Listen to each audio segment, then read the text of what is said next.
and really figure out how we connect that loop that would actually help government be even more efficient. The last thing we need to do on that list is actually what I mentioned earlier, is learn more isn't better, is to actually get out of your way. I do small tech now, and I like to describe small technology to people without getting into micro and nano as smaller, faster, better, cheaper. And that's the right way for government to work with entrepreneurs and innovators. Now, if we're going to reinvent the state, part of the plan needs to be an ask of you. See, I went first, so now I can ask something from you. In terms of the entrepreneurial side of this, what do we need from you? Number one, be successful. Take the businesses you have and succeed, and then go do it again. That's the fabulous part of this conference. You're a role model for all of us. We should all be looking up to you and admiring you for going out to start businesses, for making things happen. And your success is key to be a role model for others in the state that are still transitioning from that old mentality. Secondly, do what you do when I heard Tel come out here. Be loud, be positive, get fired up. We need that. Third, we need you to network. And I know this group is good at networking. But we need you to get out there and network with even more people. We need you to go network, for example, with the unemployed auto person that's an engineer or something that had 20 years in the big company that doesn't know how to work in a small company. We need to find those people. We need to help those people. That's part of our future. Another thing is, I want customer feedback. So I actually want you to speak up, as opposed to government just saying, I don't hear you. You need to speak up and tell us what we need to do. Again, that's good customer service. And then finally, you need to get involved. Again, it's a lot I'm asking for, because I'm sure you're busy with your own enterprises. But if I know a true entrepreneur, running at 100% isn't good enough. A real entrepreneur really feels satisfied when you're running about 105 to 110, 115. So I'm trying to grab that extra 5, 10, 15%. Most people can't do that. You can.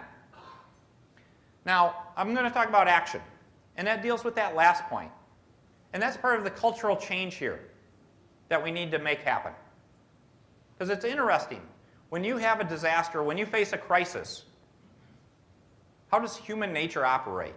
What are the choices people go through when they face a crisis? Or they face a disaster like this state? You know what the number one choice is? This is like Family Feud, one of those things. Number one choice is to wait and to just try to ride it out. I mean, you guys say fight, but the average person will just put blinders on. And they're going to hunker down, and they're just going to say, I'm going to try to ride it out, wait it out, until times get better. That's number one choice of most frequent. And that's actually the history of Michigan. We would have these bad recessions. We'd have things go on, and people would just sort of ride it out instead of putting long-term fixes in place. And they say, oh, it's just going to get better.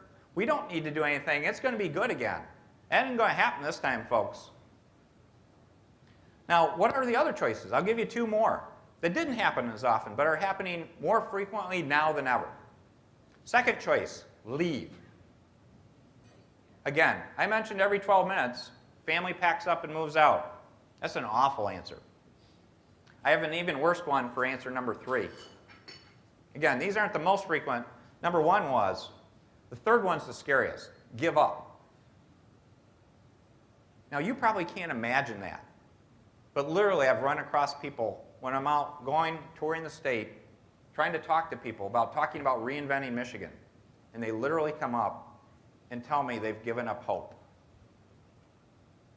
That's terrible. I actually can't leave those people until we've sat down and had a serious discussion. And I feel that I've actually had an opportunity to reignite some spark in them to get them back on the right path. Now, choice number 4 is the choice I would expect out of this group. It's solve it. It's fight. It's go after it. It's to change it, not accept it.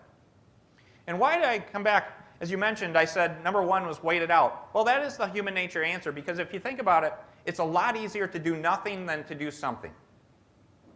And the other corollary is everyone likes change until it's about you. When change comes to you, everyone goes, oh, that was a really good idea until you just mentioned that last part, it affects me. So that's the inclination we need to overcome. The interesting question is, if you look at the normal adoption curve, take the technology adoption curve, the key to getting over that in any situation is your early adopters.